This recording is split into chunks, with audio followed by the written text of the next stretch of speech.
Kepada Bapak Eko kami persilahkan.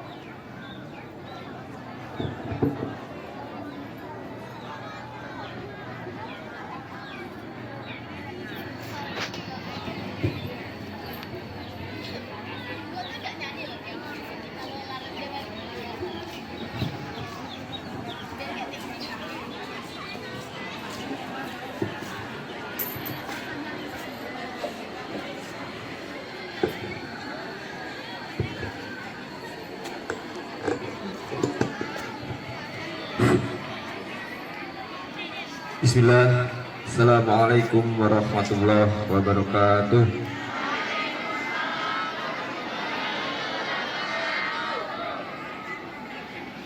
Kok masih terdengar suara bising di sebelah kiri saya dan senyap di sebelah kanan saya? Ya. Menjawab salam hukumnya? Menjawab salam hukumnya? Jika ada yang mengucapkan salam, siapapun itu wajib dijawab. Saya sekali lagi. Assalamualaikum warahmatullahi wabarakatuh.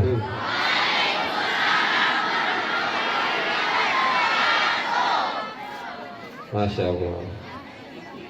Sudah ganteng-ganteng, sudah cantik-cantik semua, sudah kelihatan soleh dan solehah semuanya. Lebih semangat lagi. Biarpun panas, kita tetap semangat. Yang namanya mencari ilmu harus tetap semangat. Paham? Oke, sekali lagi. Assalamualaikum warahmatullahi wabarakatuh.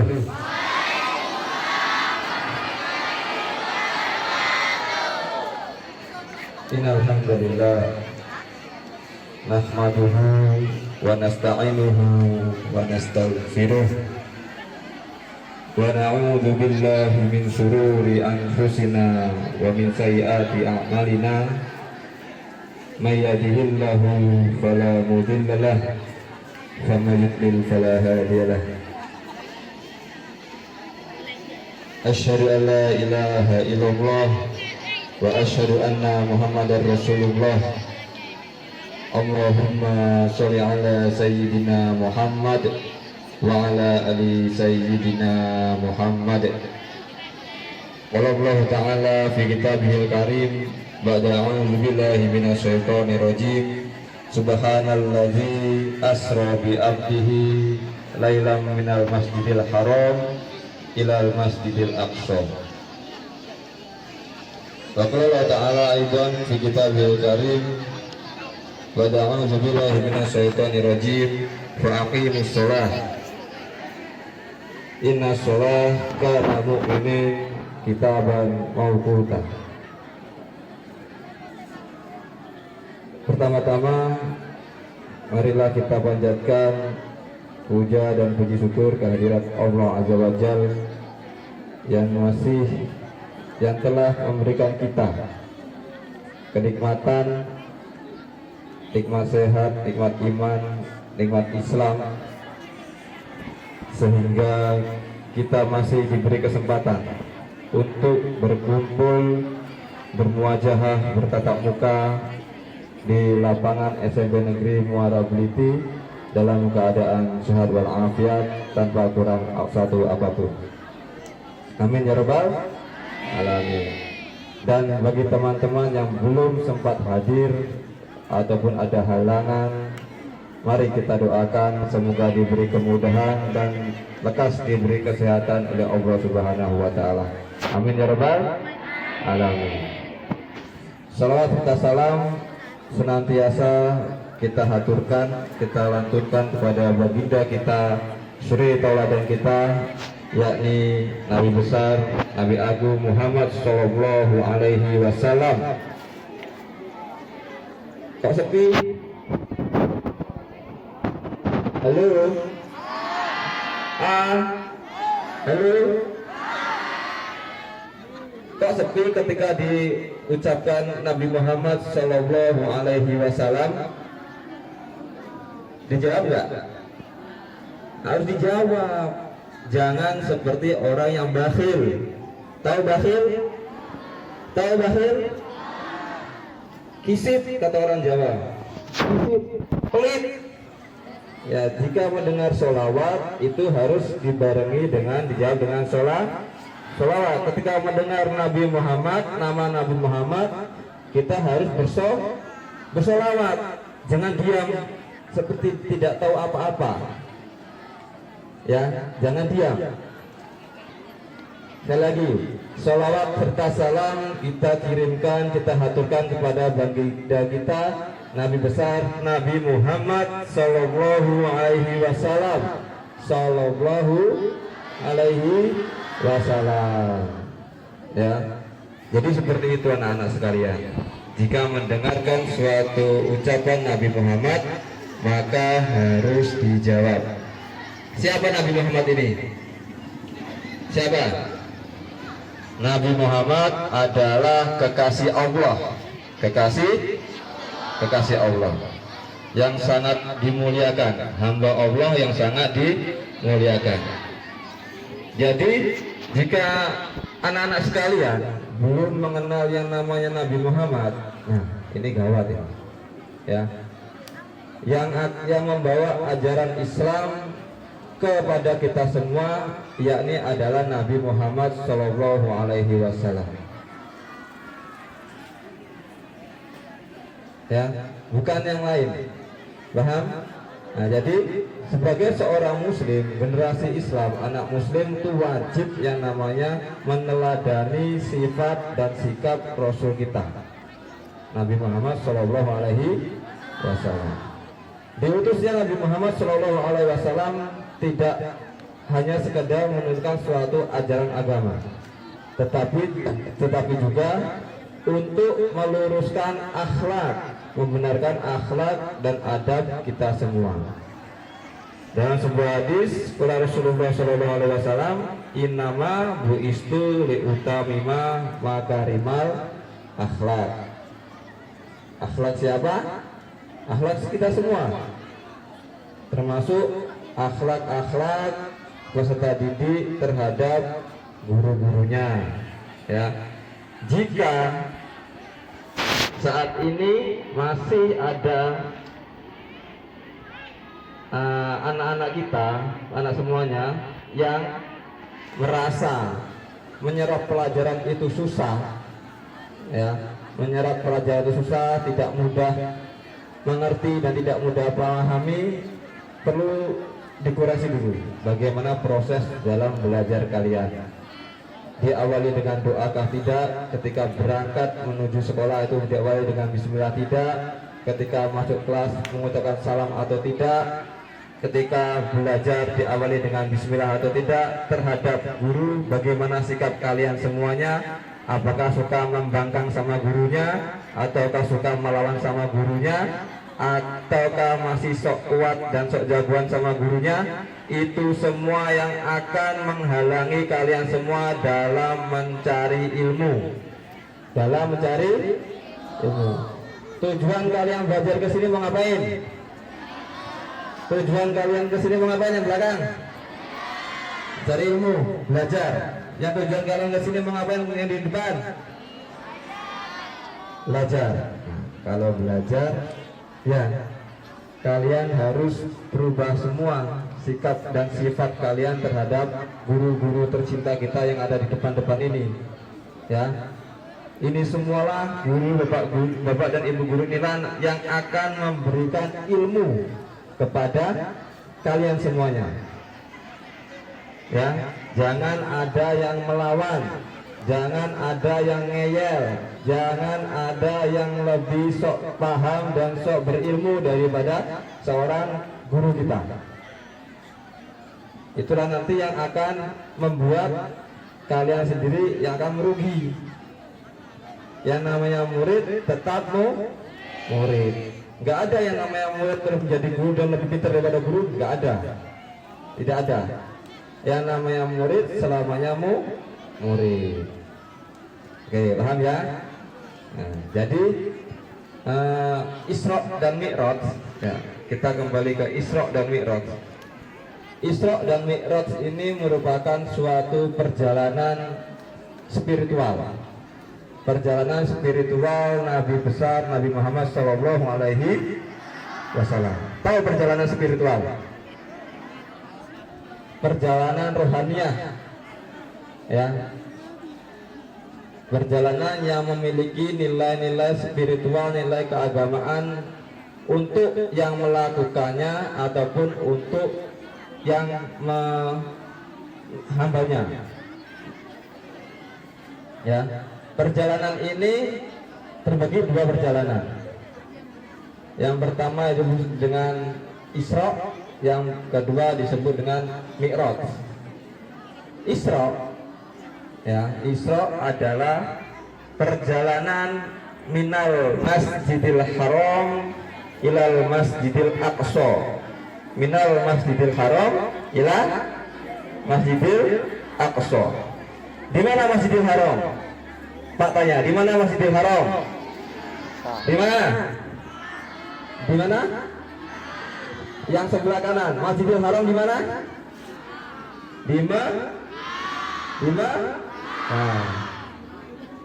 Yang sebelah kiri, Masjidil Aqsa di mana? Masa Masjidil Aqsa di Mekah juga? Yang Masjidil Haram dari Mekah, Masjidil Aqsa di Mekah juga. Di mana? Di Madinah? Palestina. Oh, pintar-pintar semua. Di Palestina. Dulu namanya Yerusalem. Yerusalem, sekarang namanya Palestina. Ya. Jadi di sebuah negara yang namanya Palestina, di situ ada sebuah masjid bersejarah bagi umat Muslim.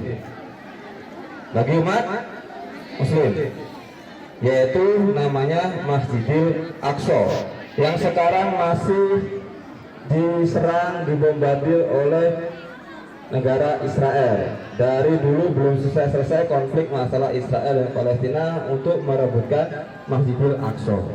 Merupakan Masjidil Aqsa, masjid yang merupakan sejarah bagi umat Muslim sedunia. Perjalanan jauh, perjalanan yang sangat jauh dari Mekah ke Palestina. Kalau ditempuh saat ini, mungkin perjalanan darat itu bisa berminggu-minggu. Tetapi dengan kuasa Allah, dengan kekuasaannya Allah, hanya memperjalankan Nabi Muhammad bersama malaikat Jibril menggunakan kendaraan yang bernama Buraq, itu bisa menuju dari Masjidil Haram ilal Masjidil Aqsa summa ila Sidratul Muntaha, itu hanya 1 malam saja. 1 malam saja. Bayangkan, dari Mekah ke Palestina itu jaraknya kurang lebih 1400 km. 1400 km, bukan sedikit jarak, bukan dekat jaraknya. Jaraknya sangatlah jauh. Kalau Isra dan Mi'raj ini kita memahaminya hanya dengan mengedepankan akal dan logika, maka tidak akan mampu. Tidak akan mampu kita bisa mengerti, ya, tidak akan mampu kita bisa memahami kok perjalanan sekian jauh bisa ditempuh hanya 1 malam dengan menggunakan kendaraan Buraq. Buraq itu kendaraan langsung diberikan oleh Allah kepada malaikat Jibril yang menyerupai kuda dan bersayap. Ya, bukan naik onta, nggak naik onta Nabi Muhammad dari Mekah ke Palestina, naik Buraq. Ya, jadi seperti itu. Harus memahami Isra dan Mi'raj ini, yang kita kedepankan adalah iman.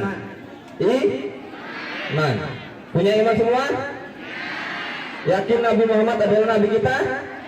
Yakin. Yakin Allah adalah yang menciptakan kita? Yakin. Jika kita masih yakin itu semua, insya Allah kita semua akan selamat dari api neraka. Amin ya Rabbal alamin. Mau masuk neraka, mau masuk surga? Ya.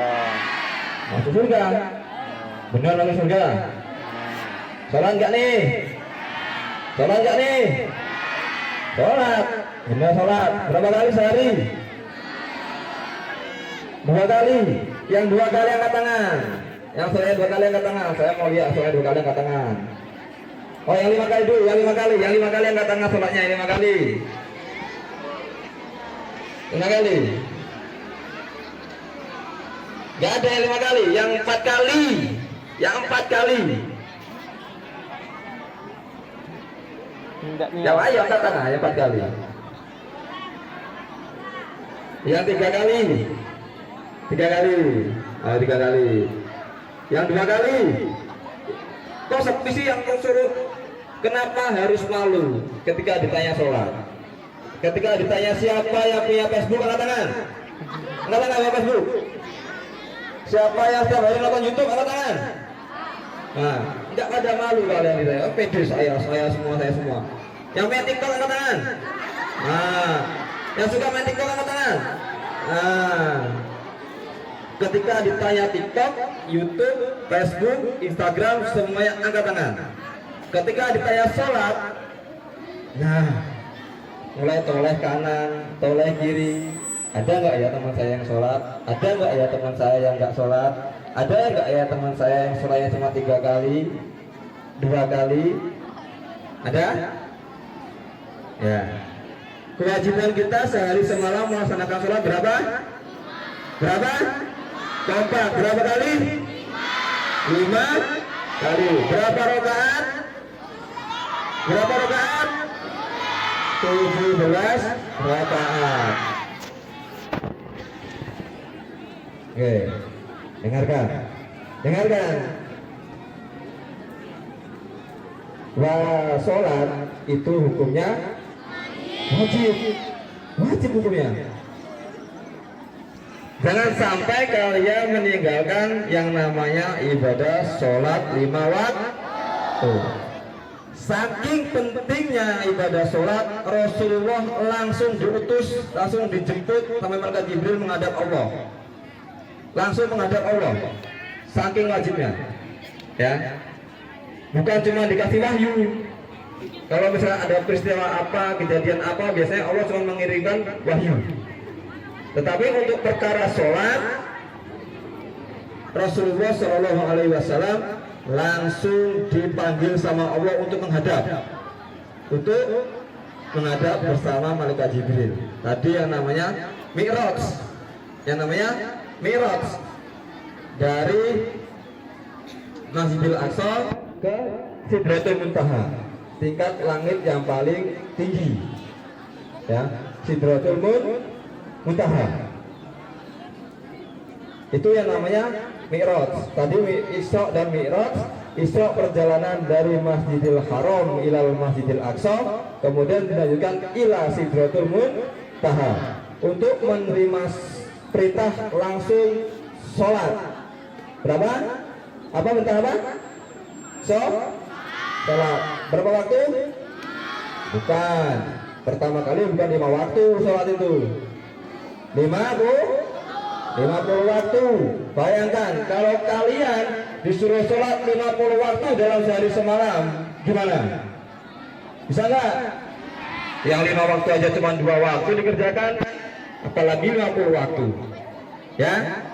Nah, jadi pertama kali perintah sholat itu 50 waktu. Kemudian terjadilah negosiasi antara Nabi Muhammad dengan Nabi Musa. Nah, jadi di perjalanan itu Nabi Muhammad ketemu dengan beberapa nabi. Ada Nabi Adam, ada Nabi Idris, ada Nabi Musa, ada Nabi Yahya, ada Nabi Harun, ada Nabi Ibrahim. Nah, jadi berperjalanan menuju Sidratul Muntaha itu bertemu dengan beberapa nabi yang mendahului Nabi Muhammad. Jadi ketika mendapat perintah dari Allah melaksanakan sholat 50 waktu, Nabi Muhammad turun bertemu dengan Nabi Musa. Ditanya sama Nabi Musa, kewajiban apa atas umatmu yang diperintahkan olehnya? Kewajiban apa atas umatmu yang diperintahkan olehnya? Nyanya itu Allah Subhanahu wa taala, bukannya yang lain. Ya, beritakan ke Allah. Nabi Muhammad menjawab, umatku disuruh sholat sebanyak 50 kali.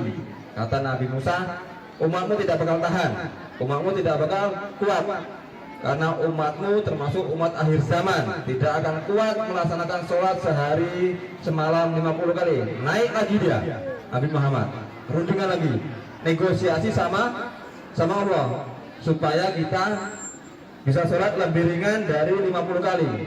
Nah, kemudian Nabi Muhammad mundar mandir mendapatkanlah perintah sholat menjadi 5 kali. Setiap kebaikan sholat itu 50 derajat kebaikannya. Ya, paham? Laksanakan sholat 5 waktu. Jika tidak melaksanakan, maka kalian berdosa. Yang namanya wajib, jika dilaksanakan mendapatkan pahala, jika ditinggalkan mendapatkan dosa.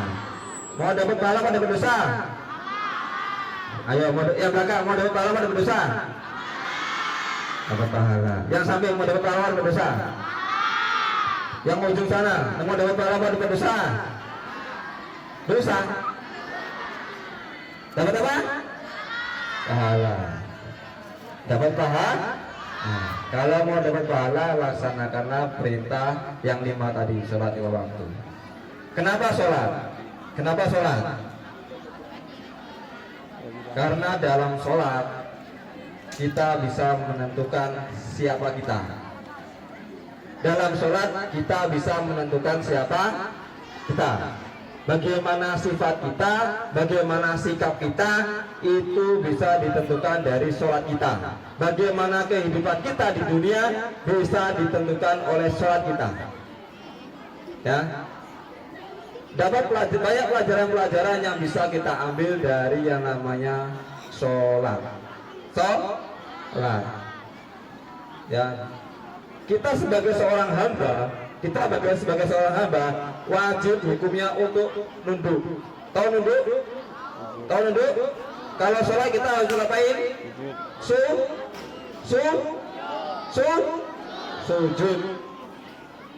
Dengan sujud kita belajar bahwasanya tidak ada di dunia ini, tidak ada yang tinggi selain Allah. Kepala kita yang di atas pun kita turunkan. Kepala kita yang kita agung-agungkan ketika dipegang orang, kita emosi, kita marah. Ketika sholat kita tundukkan kepala kita rongsokkan kepala kita ke bawah. Ya, kepala kita yang jadi kehormatan kita ketika ditowal sama temannya, belago. Tidak? Belago nggak kalau kepala ditowal sama temannya? Belago kan? Betapa berharganya kepala ini ketika dipanggil sama temannya. Tapi ketika sholat tidak ada yang lebih berharga daripada Allah Subhanahu Wa Taala. Buktinya apa? Kepala yang di atas kita cungsorkan ke bawah, kita sujudkan ke bawah. Ya. Jadi dalam sholat kita belajar yang namanya tidak boleh sombong. Di dunia ini tidak boleh sombong. Tidak ada yang perlu disombongkan. Dalam diri kita tidak ada yang perlu disombongkan. Kita pakai baju yang bagus, ganteng, itu merupakan sebuah nikmat, tapi tidak perlu disombongkan, tapi disyukuri, bukan disyukurkan, disyukuri. Ya, paham semuanya? Paham, harus paham ini. Kemudian apa? Sholat juga mengajarkan kita yang namanya disiplin. Sholat juga mengajarkan kita yang namanya disiplin. As-sholatu ala waktiha, as-sholatu ala waktiha. Sholatlah tepat pada waktunya. Sholatlah tepat pada waktunya. As-sholatu ala waktiha. Semua sudah diatur dengan waktunya. Jadi orang yang sholatnya tepat waktu, insya Allah hidupnya disiplin. Masuk kelas nggak terlambat, tidur nggak terlambat, belajar tepat waktu, pulang tepat waktu, nggak kemana-mana. Waktunya sholat, waktunya makan, waktunya main-main. Ya, insya Allah jika sholatnya tepat waktu, semuanya hidupnya akan disiplin. Ya, paham? Mau disiplin apa nggak disiplin? Mau disiplin apa tidak disiplin? Orang hidup disiplin itu enak, nggak akan dimarah guru, saya yakin. Waktunya masuk kelas, masuk kelas. Jangan waktunya masuk kelas masih di kantin. Jangan waktunya masuk kelas masih di sini. Pasti dimarah guru. Guru itu sebenarnya nggak marah. Guru itu menasihati kalian supaya kalian lebih disiplin lagi. Tidak, saya yakin di sini tidak ada guru yang benci sama muridnya, nggak ada. Ya, tidak ada guru yang benci sama muridnya, tidak ada. Hanya guru yang kurang marah yang benci sama muridnya. Hakikatnya seorang pengajar dan pendidik itu tidak ada jarak. Ibarat seperti seorang ayah dan seorang anak. Tidak mungkin seorang orang tua membenci anaknya. Ya, jadi apa yang perlu diketahui sama anak-anak sekalian? Kerasnya guru di sini itu demi kebaikan kalian, bukan kebencian kalian. Ya, harus dipahami, harus dipahami seperti itu. Ya, bukan dijewer gurunya, wah bapak itu benci sama saya, dimarah sama gurunya, wah bapak itu gak suka sama saya. Bukan, supaya kita semua, kalian semua menjadi pribadi yang lebih baik lagi. Ya, paham semuanya? Paham. Masih semangat? Masih semangat? Panas-panas pagi itu sehat. Ya, panas pagi saya.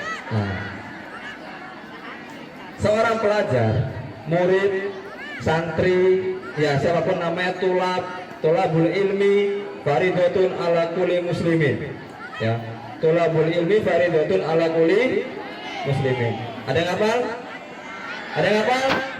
Yang hafal bareng-bareng, 1, 2, 3.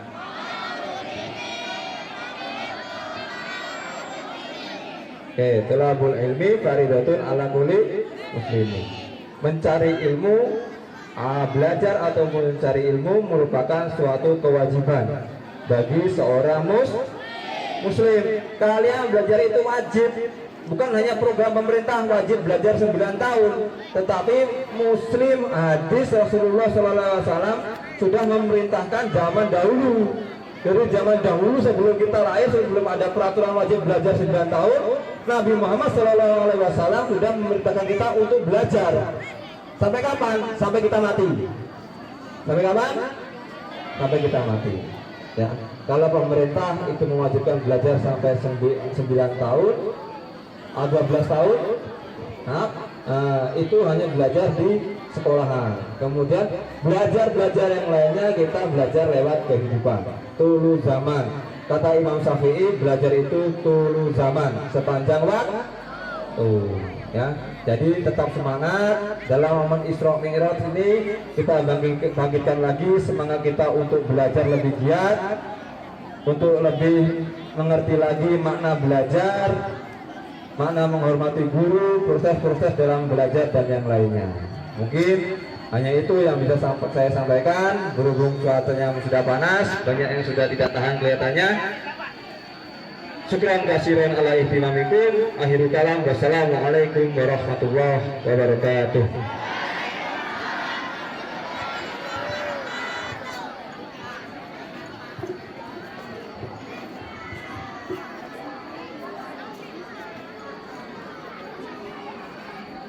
Terima kasih buat Bapak Ustadz Eko. Semoga apa yang telah disampaikan dapat menjadi hikmah dan teladan bagi kita semua.